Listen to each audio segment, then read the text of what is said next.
Hello বন্ধুরা, আজকে আমরা বানাবো ইজি এবং হেলদি বাদাম চাট রেসিপি। তাই জন্য আমরা আগে বাদাম নিয়ে নিয়েছি, যেটা রোস্টেড চীনা বাদাম। তাতে পেঁয়াজ একদম কুচি কুচি করে পেঁয়াজ কুচি, শসা কুচি, টমেটো কুচি দিয়ে দেব।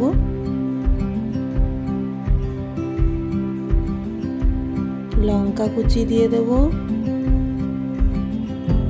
লেবুর রস এবং বয়েল করা আলুকে কুচি কুচি করে কেটে সেটা দিয়ে দেব। লেবুর রস দিয়ে দেব। তারপর একে একে সমস্ত রকমের মশলা, যেমন চাট মশলা, যেগুলো চাটে ইউজ হয়, চাট মশলা, পিঙ্ক সল্ট দিয়েছি আমি এখানে। আপনারা চাইলে বিট লবণ ইউজ করতে পারেন, যেটা রক সল্ট, সেটাও ইউজ করতে পারেন। রোস্টেড জিরের যে পাউডার হয়, সেই পাউডারটা দিয়ে ভালো করে এগুলোকে সব মিক্স করে নিতে হবে।